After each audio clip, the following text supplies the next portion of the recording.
Ravens are 2-5, and the Browns are 2-6. The Browns are only 2.5 games behind in the division. I'm not saying anything about winning the division. What I'm saying is this division is waiting to be won by somebody who warms up. I would think that team could be Baltimore.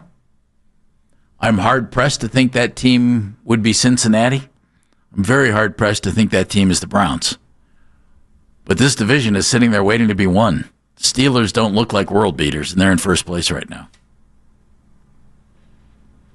Man, they blew an opportunity yesterday. They really did, man. You go in there, you win yesterday, you're right back in this thing. I was talking about it all day. 3-5, you'd be in second place. Yes. All you do is win yesterday. That's all you had to do. It's like, can you live for the moment? I was listening to somebody talk about how Kevin did a great job of making sure they were ready for the Miami game. Were they ready for yesterday's game? Did it look like they were? I heard guys say they felt like they had a great week of practice last week, too. And at the end of the day, it's about talent. New England had more talent than we did. Thank you. That's really what it is. You know what? I've always had a hard time buying this one, Andy. Did you have your team ready to play? Don't most coaches, most games have their team ready to play, and they either win or they lose? I would say most of the times you do, but there are times when coaches have ill prepared their teams for another team. It just happens. It's true in all sports. I think it's true in all sports. I think what you just said though is the proper thing. You talked about the talent there. You got beat yesterday. You got beat bad. Their talent was better than our talent yesterday, with the exception of one person who jumped off the page and one guy who missed the field goal but had a great onside kick. Yeah, I mean, really, that's what we're talking about. By the way, can I ask you this question? Oh, by all means. On the interception after they made the 4th and 1, and Gabriel chucked it down the field into double coverage. All I saw on the replay was he kind of had it, and then he hit the ground and he was juggling the ball. Like, I didn't feel like they went to replay on that. Do you remember the play? If you don't on the interception, on the high pass. Yes, yeah. The high pass. I felt like they didn't even go back and look at it. It was like, yeah, all turnovers are reviewed, right? Yeah. In the NFL, I kind of think they went back to New York on it, and they're like, you know what? I'm reviewing another game. Whatever. It's Cleveland, just let it go. Who cares? What did the refs call? Okay, good enough. Because I really didn't feel like they spent any time looking at that. It went way too fast. Like, I think they were just like, we have a replay in Cleveland? Yeah, or that New England Cleveland game? Pfft, who cares? Can I'm going to nitpick here, okay? Sure. We've talked about the lack of talent on the offense endlessly, mainly because it hasn't really changed. And if you take a look at New England, just for argument's sake, okay?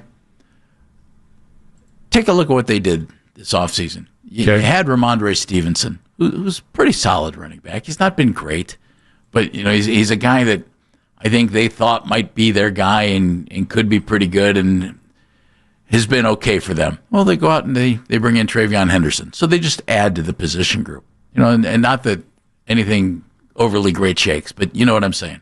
They added there. They brought in Stephon Diggs. Good receiver. Wasn't really good yesterday. Did have a touchdown. They had DeMario Douglas. Keyshawn Butte. Yep. Solid. And they brought in a guy who's nobody's great shakes, but I've always kind of liked Mac Hollins. Well, yesterday Mac Hollins had 7 catches for 89 yards. That's the type of signing that our team didn't make. You brought in a guy who's been around the league a little bit. He was with Philadelphia. He was with Buffalo. And he's 32. He's up there, but he's a big-bodied wide receiver. And put together a nice game. And he's doing okay this season. Why didn't our team add just a veteran, a couple of veterans at wide receiver who have been competent pros? Stop making sense. Stop it. Stop it, Jeff Phelps. You know what I mean, though? Yes. Why can't we just be an average team that doesn't have drama and doesn't overthink everything? You bring in some competent pros who have had some success in the league. I'm not asking for the next superstar wide receiver. Just go get some guys who can run routes and catch passes. And New England brings in a guy like Mac Hollins, who has been okay throughout his career. Not great, but okay. We didn't even bring in okay guys. You kept your fingers crossed that Isaiah Bond would, be cleared, and he was, and you signed him. That worked. I like Isaiah Bond. Right. You're bringing Malachi Corley, young guy who you're hoping can prove himself a little bit. I get that. But where's a veteran guy outlet for our quarterbacks to throw to? You hope Jamari Thrash comes on. You hope Cedric Tillman can stay healthy and maybe build on what he did. It was all keeping your fingers crossed and hoping rather than thinking, this guy's been a solid pro. Let's bring him in. Everything on Jerry Jeudy. That's what they did. They put all the pressure. Milk carton? Yeah, is that what? It's the only place you can find him right now is the milk carton. Oh, You've been waiting all day for that. That is wrong. I'm so done with Jerry Jeudy. It's ridiculous. The only person Jerry Jeudy was able to avoid yesterday was the media. I mean, it's insane. Well, he avoided the ball too because they only threw it to him twice. That's the only person. He only had 2 targets yesterday. Jerry Jeudy was able to get away from. Is that Jerry was Judy's Dan fault Lobby. that he only had 2 targets And that's yesterday? not Dan Lobby's fault. Partially. You know whose fault it is?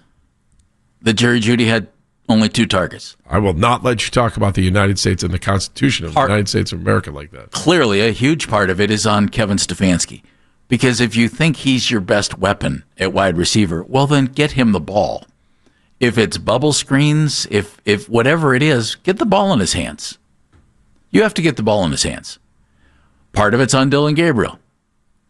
Maybe Dillon missed him. Part of it's on Christian Gonzalez, who did a real nice job covering him for the New England Patriots. Christian's a really good cover corner. And combine all of that, that's why Jerry Jeudy has 2 targets and no catches. And some of it's on Jerry Jeudy. Get yourself open. Get yourself more open. Demand. I read a story in the last break. Breece Hall, running back for the Jets, had 21 touches yesterday. He had 133 yards of total offense and threw a touchdown pass. And he said post-game, he said, I went to the coaches. I told them I wasn't mad. But I told him, I need 25 touches in a game, and I'll help us win. Well, they gave it to him 21 times, and guess what? He helped them win. You have to get the ball in the hands of your playmakers, and the Browns don't have very many. That means you get it to Quinshawn, means you get it to Harold Fannin, means you get it to David Njoku, and it should mean you get it to Jerry Jeudy. If you can find him. It's just out there on the milk carton. Man, that's all you want to talk about is that milk carton. It is. It's milk carton. That's what we should just start calling him from here on out because nobody can find him. How about this? All can't find him. Players can't find him. How about it's this breakdown? Help me with this, guys. What does this breakdown mean? Okay. Of the 21 completions yesterday and the passes thrown, how many? 33 targets. Tight ends had 10 catches yesterday on 13 targets. Running backs had 9 catches on 11 targets.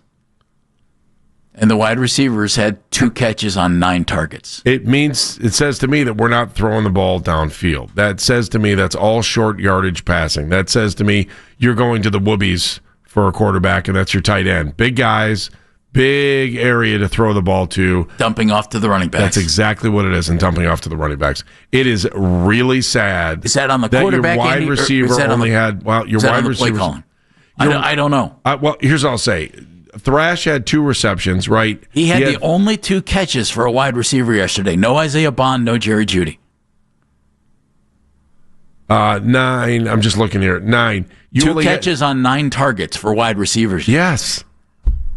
That's ridiculous. Why? Because is it Dillon? He can't throw the ball downfield. He can't throw the ball. Does he not see the guys down the field? That's one thing. And he has seen. Jeff, I watched he has seen players down the field his entire college career playing behind 6'5", 6'6" offensive linemen. I don't want to hear he can't see because Jeff, the guy was a Heisman finalist by throwing the ball downfield and seeing. It's not just about height.